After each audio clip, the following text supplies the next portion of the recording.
I'm going to show you some more about casting on and starting the chart for a pie shawl. In this case, we're going to look at one that's a pseudo pie that actually has a chart, not just a formula.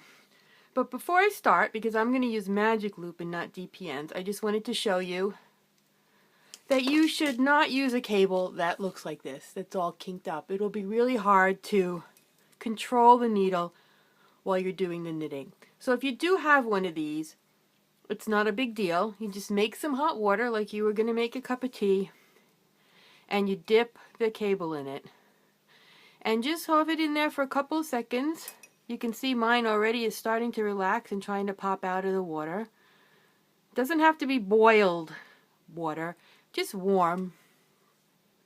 And then when you take your needle out, the cable will just relax. And you can see mine's really relaxing. It doesn't have that kinking into a big rolled up thing. So that's what you need to do first. There's a few different kinds of cast on you can use for a circular shawl, and I did a video for Judy's Magic cast on the other day, and a lot of people like the Slipknot or Emily Ocker's cast on, but really I just usually do a regular long tail cast on and then arrange the stitches. So I'm going to cast on 8 stitches because that's what my pattern calls for. 4, 5, 6, 7, 8, and I'm going to set it up for magic loop. So the first thing I'm going to do is split it into 2 sections of 4 and 4 and pull my cable through so that I have half of the stitches on each part of my needle. Then I'm going to turn around so I can knit, and I want the yarn to be on the needle that's further away from me. So I just line it up so my stitches are on the needles and the cast on's in the middle. Now what I like to do is knit the first stitch with the yarn tail and the yarn that's on the ball.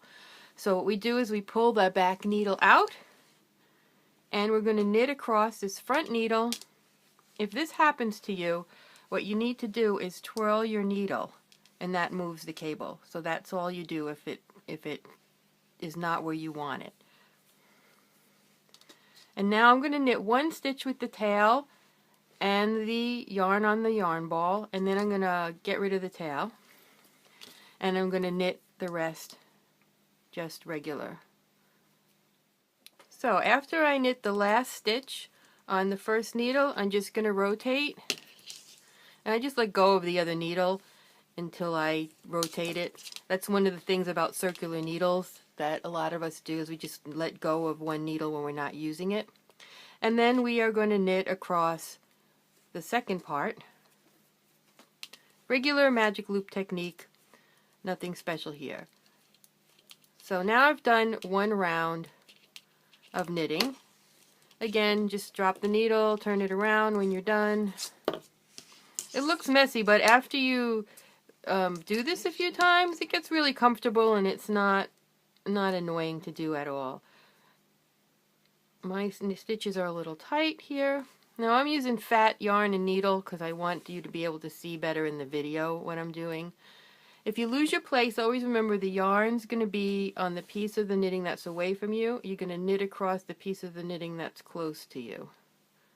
So remember, I did the first stitch with 2 strands of yarn, so I'm going to knit those together. But now I'm going to start following a chart. So here's my chart, and a lot of people asked me when we do these things, well, we have 8 stitches. What do we do with this chart? It only has 2 stitches on row 1, and actually it starts with 1 stitch because the yarn over is not there yet. That adds a stitch. So what we're going to do is we're just going to do that around and around. So what we're going to do is yarn over, knit 1, and we have 8 stitches to start with, so we'll be doing that 8 times, essentially doubling our number of stitches. So I'm going to do my yarn over, then remember my first stitch I did with the tail and the yarn, so I'm going to knit those 2 strands together, but it's 1 stitch. Yarn over, knit 1, yarn over, knit 1, yarn over, knit 1. So now I'm going to have 8 stitches on that needle. Then I turn, and I do the same thing on the rest of my round. And it doesn't matter if you knit with the yarn in your left hand or your right hand. You just do a yarn over, knit 1, with whatever technique you use. I'm using the technique here that my grandmother taught me, you know, continental knitting, but you can do this with the yarn held in your right hand as well. Doesn't make any difference. We're just going to do a yarn over, knit one, yarn over. You can see I'm not as good doing it with my right hand, but it's the same thing. Yarn over, knit one, yarn over, knit one. So we've done this first row here all the way around, and then the next row is just plain knits, so we're just going to knit all the way around. And you just keep doing what's on the chart around and around and around, and you'll see that we're adding more stitches because we have extra yarn overs with no decreases. So here we're adding 2 stitches, here we're adding, but we're not adding so many because some of the yarn overs have decreases that work with them. So just keep following this whole chart until it's done, and you'll be increasing on almost every other round. The only round with no increases that's an odd round is 5. I want to show you how to do the crossover stitch from my shawl pattern For the Love of Vincent, named after Vincent van Gogh. And it makes a stitch that looks like this. It kind of looks like a twisted stitch or a mini cable, but it's a little bit different. So what we're going to do is use the instructions that I got from the book Knitted Counterpanes by Mary Walker Phillips. And there was a motif in there called A Bit of Italy that had this stitch. And that's what I used in the center of the Vincent shawl because it's a sunflower. What we're going to do is we're going to knit the second stitch first.